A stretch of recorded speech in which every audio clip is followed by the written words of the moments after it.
Saya pernah dipukulin 3 orang mas. Dipukulin saya bungkam. Balikin lagi, blablabla. Saya takut sampai disuruh belajar bela diri lagi. Dengan belajar bela diri itu tuh auto ngebentuk semua gerak-gerik lo. Gimana lo cara ngelihat orang itu bikin orang segen. Kalau kita nih orang Betawi gitu ya, hadepin aja dulu. Menang kalah belakangan. Itu yang penting lo berani dulu hadepin. Latihan supaya stabil kan susah juga di bulan Ramadan ini kan. Mau nggak mau ya emang harus balance itu ya. Kayak sekarang kan musim ini nih Dagestani ini kan. Muslim yang taat terus juga disiplin latihannya ketat juga gitu. Karena mengingat ini lagi bulan Ramadan kan. Gue tuh bela diri ini itu tuh nggak terlepas dari sisi agama tau. Nabi kita itu pertama suka gulat. Beliau pernah ngomong dalam hadis itu, kalau kamu mempertahankan hartamu itu tuh kamu bisa dihitung mati syahid juga. Agama kita pun ngasih pahala yang besar gitu loh kalau lo ngebela diri lo sendiri. Lo berantem bukan cuma sekedar berantem, tapi lo harus pakai akal juga. Berantem itu pakai akal, bukan asal.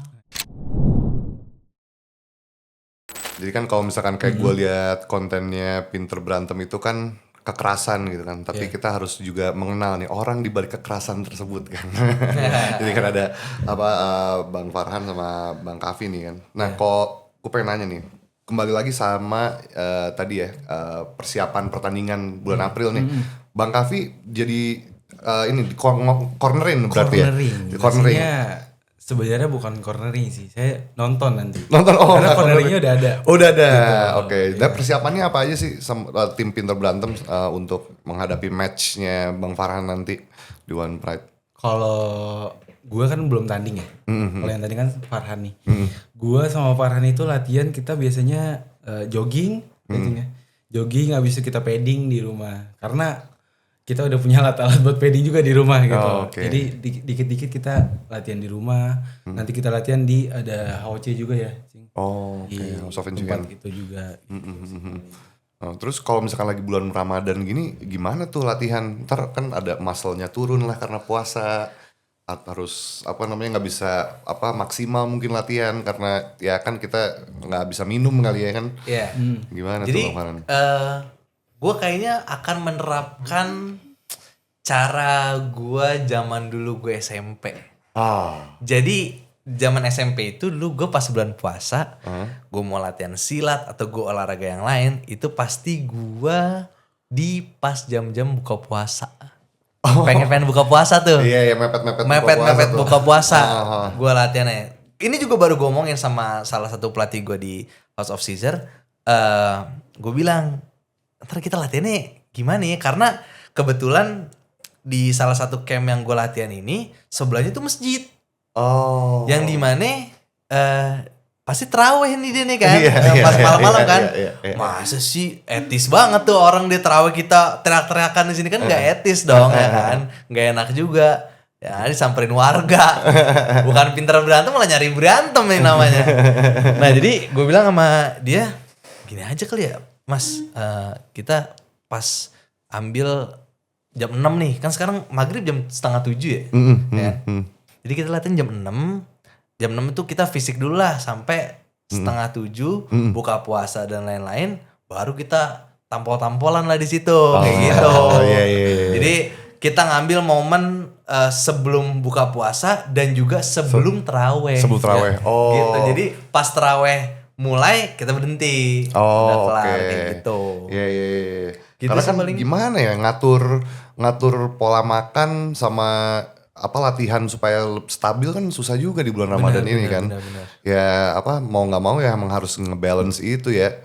Terus kalau misalkan gue lihat sih kayak sekarang kan musim ini nih Dagestani ini kan ya. Jadi kan Muslim yang taat terus juga disiplin latihannya ketat juga gitu kan. Lu sedikit agak terinspirasi gak sih karena mengingat ini lagi bulan Ramadan kan dengan cara the way of life-nya mereka gitu. Jujur gue tuh bela diri ini itu tuh nggak terlepas dari sisi agama tau. Iya, karena Nabi kita itu pertama suka gulat. Ya. Suka gulat ya kan. Bahkan untuk latihan perang pun beliau gulat. Gitu. Beliau bergulat gitu kan bersama para sahabatnya. Terus juga beliau pernah ngomong dalam satu hadisnya, ini yang ada di baju gue nih. Coba boleh liatin dong. Kasih lihat. Kasih lihat. Coba kasih lihat. Nih ya. ya kan? Di sini gue nggak tulis artinya. Ini buat YTTA aja. YTTA aja. YTTA aja. Makanya tadi Mas Faisal ngerti tuh. Iya. YTTA kan. Ini adalah hadis bela diri. Jadi di situ dalam hadis itu intinya aja gitu. Karena kalau ngomong ntar gue kayak ustadz banget. Gitu. Karena nggak enak kan. Jadi di situ intinya kalau kamu mempertahankan hartamu itu tuh kamu bisa dihitung mati syahid juga. Oke. Gitu loh. Harta, tahta gitu. Tahta lagi maksudnya diri lah gitu ya. Menjaga diri. Itu tuh dengan membela itu kamu tuh bisa dihitung mati syahid juga, dapat pahala syahid gitu loh. Oke. Nah makanya dari situlah wah benar ya. Ternyata agama kita pun ngasih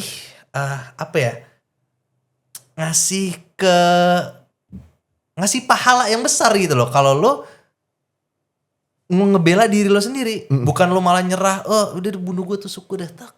Iya. Bahkan pinter berantem itu tuh salah satunya gini nih. Sorry nih gue tunjukin. Iya. Ini ada gue punya tato ini. Ini itu adalah dua sahabat Nabi. Oke. Di sini adalah Zubair bin Awam dan Khalid bin Walid. Oke. Zubair bin Awam itu adalah sahabat Nabi yang keberanian itu gila banget. Dia tuh nggak takut. Bahkan kalau kata Nabi itu Zubair bin Awam ini adalah satu orang kekuatannya kayak 1000. Kayak 1000 orang. Saking ininya. Itu. Jadi berantemnya jago. Intinya gitu. Khalid bin Walid itu nih kepalanya. Dia tuh pinter strategi perang. Bahkan umat Islam sempat kalah di perang Uhud itu karena Khalid bin Walid. Karena dia tahu strateginya. Oke, umat Islam ini. Ini sebelum Khalid bin Walid masuk Islam ya. Itu dia lihat, oke, gue coba puterin nih gunung ini dan akhirnya bener kita ke umat Muslim tuh kepepet gitu di situ kan dan akhirnya sempat kalah. Jadi dari dua itu aja tuh udah menggambarkan pintar berantem banget. Lu berantem bukan cuma sekadar berantem, tapi lu harus pakai akal juga. Iya. Berantem itu pakai akal, bukan asal. Kalau gue nggak ada mas story kayak gitu. Tapi kan selain juga emang lu inspired oleh Rasulullah juga ya, yang emang mencirikan ya part of sunnah juga kan sebetulnya ya. Kalau misalkan kayak bela diri bergulat, apa kan banyak.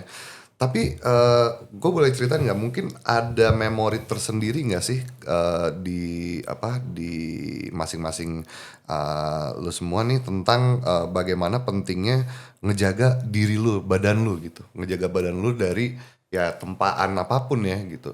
Ada nggak pengalaman-pengalaman istilahnya yang buat gue bisa bilang tuh lebih reflektif buat lu gitu, sehingga gue tuh harus menjaga martabat gue tuh dengan bela diri misalkan lah gitu. Coba dari mana? Kayak kalau gue sih sebenarnya dulu gue tuh memang di sekolah kayak SD, SMP itu tuh gue salah satu korban bully juga tuh sebenarnya. Gue tuh salah satu orang yang dibully juga sebenarnya gitu loh. Wah di SD gue misalnya zaman gue Smackdownan tuh anak-anak dulu inget gak sih zaman dulu tuh maraknya orang tuh anak-anak ini ngikutin Smackdown asli makanya Smackdown sampai sempet di ban lah di TV nasional ya kan.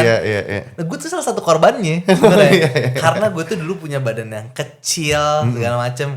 Gue dibantai sama senior gue yang badannya lebih gede sampai bibir gue pecah kayak gitu-gitu. Di SMP juga, di SMP lebih ke psikologis dia, lebih kayak, udah jangan temenin Farhan gini udah dijauhin, di sosial lah pokoknya, main sosial gitu. Nah dari situ lah gue berangkat, udah nih gue nggak bisa kayak gini terus gitu loh, gue harus bisa menjaga martabat gue dari orang-orang ini. Dan pada akhirnya, selama masa SMP itu kayak keputar balik. Gitu loh. Di saat gue belajar silat dengan mendalami ya, maksudnya kayak bukan cuma pergerakannya, tapi lu juga gimana cara lo bersikap ke orang, gimana cara mental lo kebentuk. Disitulah yang ngebikin 180 derajat dari gue tiba-tiba, jangan temenin gini lu tuh. Jadi sama, Farhan kemana? Nah, ayo deh. Jok Farhan biar seru gini-gini lah segala macam gitu-gitu. Udah nggak ada lagi yang ketawa-ketawain, nggak lagi semua jadi segen. Itu auto tahu sebenarnya. Auto. Padahal gue nggak ada kayak gue udah belajar silat, mau ngomong apa lu? Nggak ada gue kayak gitu. Nggak ada. Tapi dengan lo belajar bela diri, itu tuh auto ngebentuk semua gerak-gerik lo. Gimana lo cara ngelihat orang, gimana cara lo ngomong sama orang, itu bikin orang segen. Itu pentingnya makanya. Kalau saya nih ya, itu berawal dari bela diri itu, saya kan awal belajar taekwondo sama kayak saya tuh dari kelas 3 SD sampai kelas 5 SD itu di Palembang taekwondo. Sampai ayah saya kan angkatan ya. Pindah lagi ke Jakarta. Saya SMP di Jakarta gitu. Pas masa-masa SMP itu, saya pernah dipukulin 3 orang, Mas. 3 orang. Pegangan saya itu taekwondo. Sampai di titik itu deg-degan karena dipukulin 3 orang itu kan. Dan saya khawatir gitu, dia mungkin megang benda tajam, saya juga nggak tahu di situ kan posisinya. Alhasil saya dipukulin, saya bengap. Abang saya marah-marah, balikin lagi, blablabla. Saya takut. Iya. Sampai disuruh belajar bela diri lagi. Akhirnya saya belajar bela diri beksi namanya itu. Silat. Silat, sifaran silat juga, cuma beda silatnya sama saya. Saya tradisional. Sampai saya belajar beksi itu sekitar 2 tahun, akhirnya ketemu lagi sama orang-orang ini di tongkrongannya. Jadi saya pas lewat gitu diberhentiin sama dia, Mas, dengan orang-orang yang sama gitu. Tapi bedanya saya udah punya pegangan bela diri. Iya. Gitu. Akhirnya di situ saya diberhentiin, saya turun, saya bilang saya tetap di situ minta maaf kayak sorry banget kenapa gitu. Dia ada masalah apa lagi? Enggak. Bagi rokok gitu kan. Bagi rokok. Saat itu SMP saya gak ngerokok. Gue gak ada rokok. Akhirnya saya ditarik begitu, didorong ke tembok. Waduh. Saya singkat cerita, saya baku hantem bat. Sampai di titik saya udah di perutnya dia, atas perutnya dia. Saya mau ajar, dibilang iya. Sampai dia minta maaf gitu. Dan situ saya bilang, saya angkat dia, udah. Gue cuma minta, udah jangan ganggu. Ini enough gitu. Dan akhirnya sampai sekarang saya temenan sama dia, Mas. Sama mereka gitu. Dan mereka respect banget gitu kayak. Mungkin dia juga ngelihat konten saya kayak kita temenan sampai sekarang. Oh, gila, dari yang ngebully sekarang malah jadi temenan. Jadi kan kalau kita di Youth Lab ini mengkaji fenomena-fenomena anak-anak muda nih kan. Fenomena anak muda salah satunya yang kita lagi sering concern juga tentang budaya fenomena FODA, fear of doing anything. Jadi anak-anak zaman sekarang tuh mager, kagak mau ngelakuin apa ya, istilahnya nongkrong keluar pun udah mager, udah ada Roblox saya dah gitu. Nah, tanggapan buat dari kalian tuh gimana sih ngelihat ini nih ya, apa fenomena anak-anak muda sekarang nih? Gue selalu gue kalau ngeliat ada anak-anak kayak gitu pasti gue sebut. Balik lagi bukan cuma dari looks lo aja, tapi dari mental lo tuh kayak mental banget gitu loh. Yang dimana dulu kita nongkrong sampai diteleponin emak kita ini, weh pulang weh jam berapa nih, ketika sampai dicariin segala macam. Karena kita suka di luar, kita nongkrong di luar ya kan, males sebisa mungkin kita nggak ke rumah. Kan itu kan kita dulu kan kayak gitu kan. Betul. Tapi kok sekarang anak-anak sekarang yuk di rumah aja yuk gini. Oke deh. Kita lihat sisi baiknya mungkin. Kita lihat sisi baiknya mungkin dia jadi nggak terpapar sama hal-hal negatif di luar. Kita coba posisikan kita sebagai orang tua ya. Kita pengen anak kita juga jangan blangsak kayak kita dulu gitu loh. Ya kan di luar nongkrong sampai pagi tuh kan. Gue pengen gue bisa ngelihat anak gue di rumah gitu. Lebih terpantau juga. Lebih terpantau. Cuma harus dibarengi sama hal-hal positif juga. Jangan lo cuma di rumah malah makin mendowngrade-kan diri lo. Dengan lo cuma main HP. Lo nongkrong berlima. Lo berlima semua main HP. Main HP, main ML. Betul. Semua. Adalah di situ. Ini lagi-lagi budaya lagi. Gara-gara YouTuber ML ngomongnya kasar-kasar segala macam. Jadi kasar juga. Yang kurang ngajarnya lagi lah. Ini kadang-kadang ngomong-ngomong kasar ini di rumah temennya. Yang ada keluarganya, ada emaknya, ada bapaknya, ada tante-tantenya mungkin. Kok bisa sih adab lu juga jadi kurang? Makanya gue udah bilang lu bukan cuma dan looks lo doang, adab, akhlak semua. Iya. Itu semua gara-gara ya itu lagi mungkin budaya yang kurang ini ya. Apa kita dulu diajarin di mana? Kalau gue memang kalau kita nih orang Betawi gitu ya. Kita selalu udah hadapinnya dulu. Betul. Hadapinnya dulu. Hadapin dulu. Menang kalah belakangan, iya. apa segala macam gitu. Yang penting lu berani dulu hadepin gitu loh. Nggak usah lu pikirin kayak entar kalau begini gimana. Itu makanya tadi Foda tadi kan. Tadi, ya. Fear of apa? Doing anything. Doing anything. Karena apa? Ini aku juga ngomong, bahkan ini si Bacil coy. Iya. Teman kita nih, teman kita itu tuh ada sifat kayak gitu. Oh iya. Ada sifat kayak gitu. Dia tuh sempet bimbang. Kalau ini emang udah advance, maksudnya kayak masalah dia mau menikah waktu itu. Iya. Dia mau menikah. Dia tuh pengen nikah. Uangnya ada segala macam. Cuma dia tuh berpikiran terlalu jauh banget. Ntar kalau gue punya anak gimana ya duitnya. Ntar kalau gue punya ini gimana. Itu kita ambil contoh itu ya misalnya. Gitu loh. Gue bilang, lu kenapa sih berpikiran kayak gitu? Gitu loh. Kenapa sih lu gak fokus sama milestone aja nih. Per milestone-nya aja nih. Satu batu aja gitu. Lo fokus di sini. Baru nanti lo fokus ke batu yang kedua. Betul. Karena kan kalau lo mikirin langsung fokus kedua, lo kan gak punya ilmu nih ke fokus yang ke batu yang pertama. Iya kan? Kalau lo udah fokus yang ke pertama dan lo udah achieve sama batu yang pertama ini, lo udah punya modal untuk menuju ke batu yang kedua. Iya kan? Kalau lo udah terlalu berpikir ke ujung banget, ya udah lo nggak bakal jalan. Begitupun ngonten. Kalau misalnya ngonten, ntar gue diceng-cengin sama teman-teman gue ya. Ntar gimana gue konsisten gak ya? Ntar bagus gak ya editannya gini-gini segala macam. Kalau lu berpikir kayak gitu, lu gak bakal gerak buat lu berkarya. Lu gak bakal gerak buat berkarya.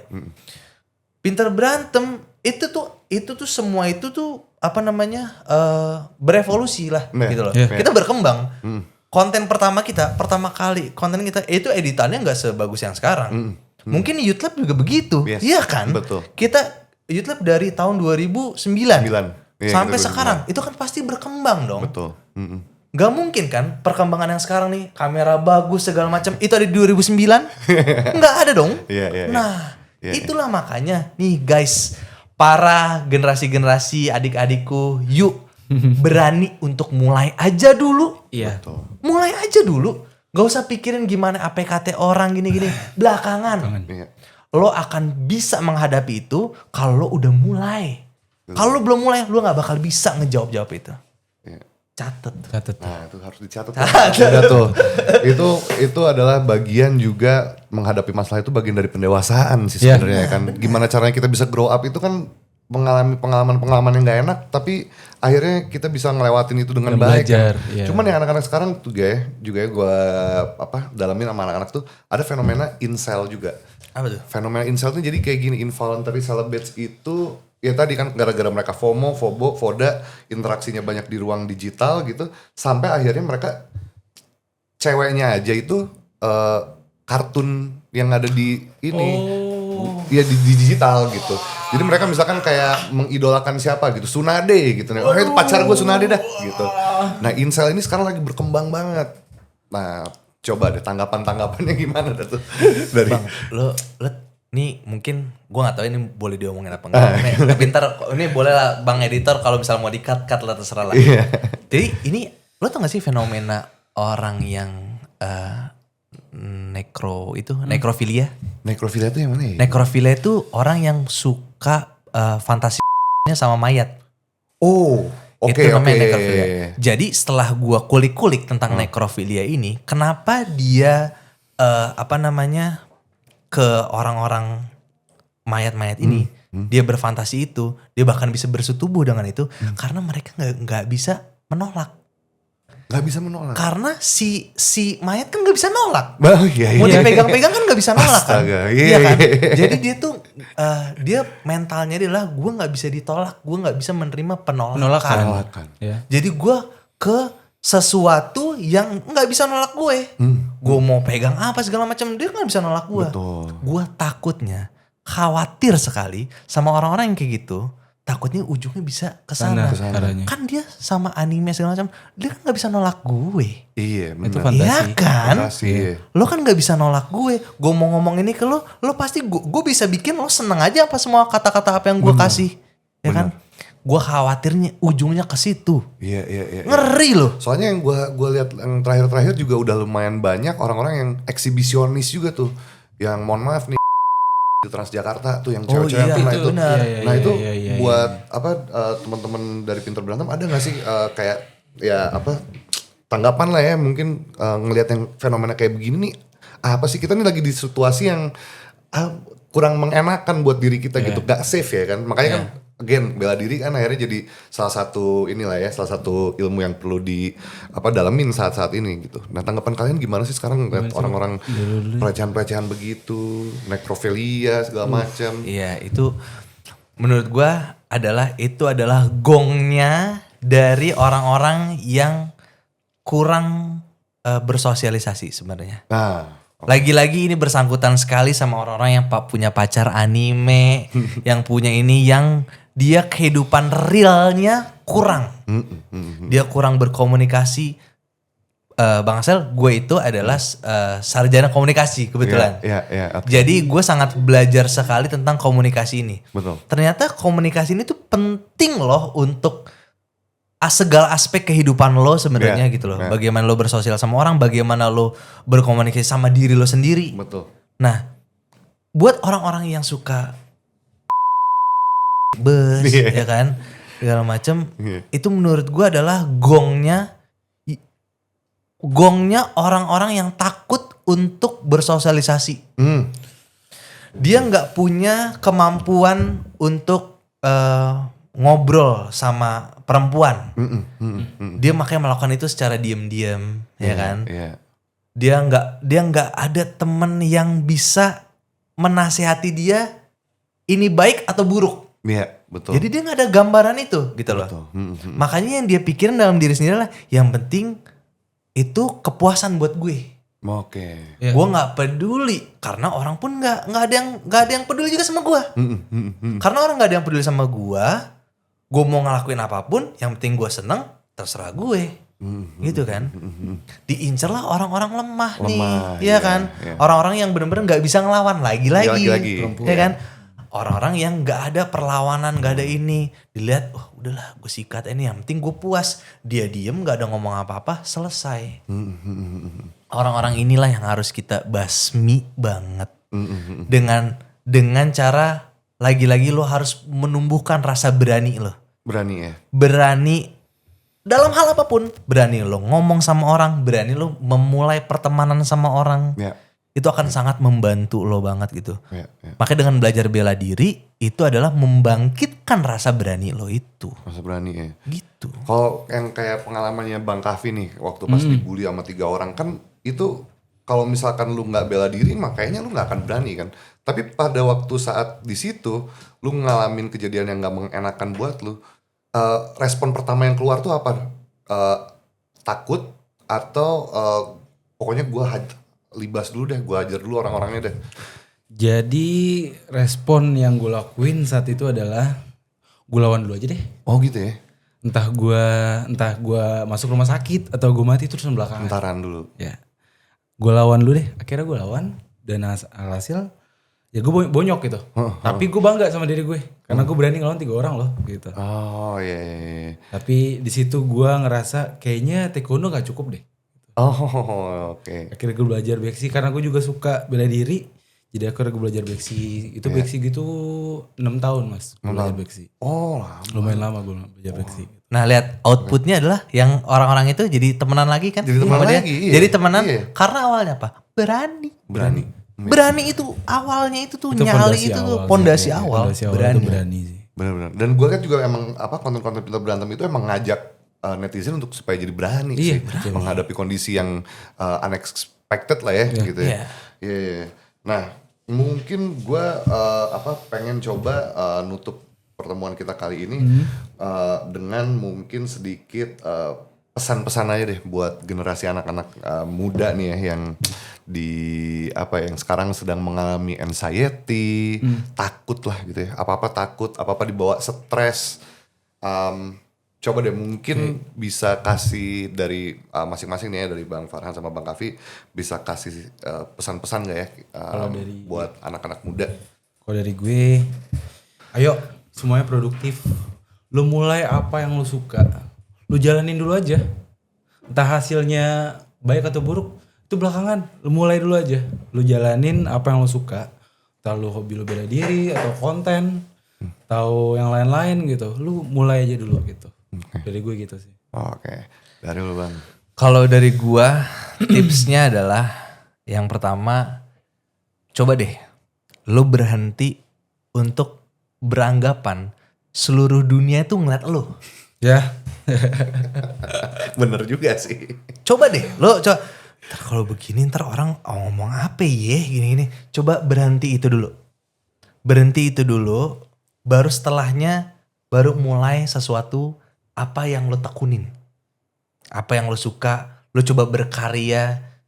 Semua itu, dan lo harus sadar proses. Ya. Kalau lo, let's say lo suka sama YouTuber mana deh. YouTuber luar, BuzzFeed misalnya, atau misalnya siapa yang sampai ratus-ratusan orang, apa namanya? YouTuber apa tuh? Mr. Beast. Mr. Beast. Misalnya. Oh, Mr. Beast. Mr. Beast. Lo pengen deh kayak Mr. Beast gitu kan. Gue pengen jadi YouTuber kayak Atta Halilintar segala macam. Mereka itu semua punya proses. Yang dimana proses itu memang gak instan. Jadi kalau lo pengen menuju ke sana, lo misalnya lo pengen kayak YouTuber ML, lo bukan cuma lo belajar ML doang sampai jago, enggak.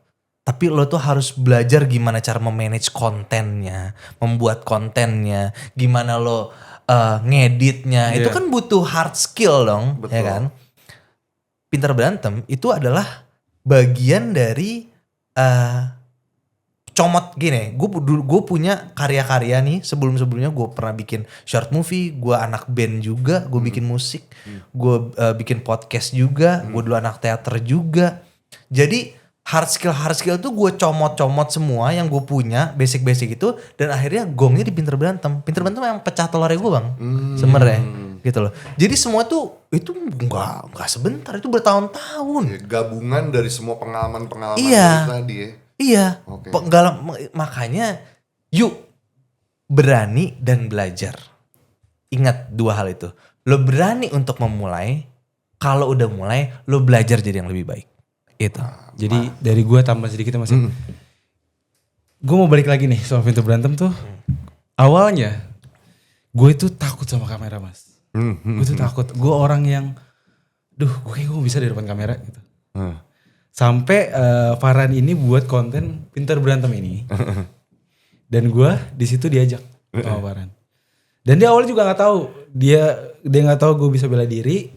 Sampai adanya Farhan ini, adik Farhan ngomong, itu si Kavi tuh bisa bela diri juga. Coba aja konten awalnya Farhan, akhirnya gue diajak ke situ. Dan gue masih tetap kayak, bisa nggak ya gue? Mulai dulu Farhan ini yang ingin gue. Mulai dulu, ayo coba. Akhirnya bisa Mas. Karena gue mulai. Gitu. Karena gue belum punya apa? Gue ada niat dan berani dan gue mulai. Akhirnya sampai sekarang gue sama Farhan. Oke. Dan itu gak ada yang tahu, makanya dimulai dulu. Yes. Jadi semuanya itu start from somewhere, somewhere. Iya. Semuanya benar-benar. Nah, ini yang menarik buat teman-teman semua pahamin, keberanian itu tuh semuanya melalui proses dan harus dimulai dulu sih. Dan gak semuanya instan. Kayak ya kalau kita belajar BJJ aja kan tahu-tahu tiap hari belajar banyak lagi yang kita temuin lagi, banyak lagi temuin lagi. Non-stop gitu, non-stop learning lah gitu. Dan kita selalu kayak, wah gue udah jago nih, udah bisa kemarin ngelawan ini. Ternyata kagak. Kagak juga. Iya. Makanya harus improve diri sendiri lagi. Gitu. Terima kasih banyak ya Bang Kavi ya, Bang Farhan ya. Thank you. Harap konten ini bisa bermanfaat juga dan gue berdoa benar-benar supaya lu siap untuk bertanding nanti bulan April ya. Amin. Dan ke depan nih buat teman-teman semua jangan lupa follow Youth Lab Design dan juga Pintar Berantem di Instagram dan juga akses konten-konten kita di kanal-kanal platform sosial media yang lainnya. Terima kasih banyak. Kita akan lanjut lagi di episode yang lainnya.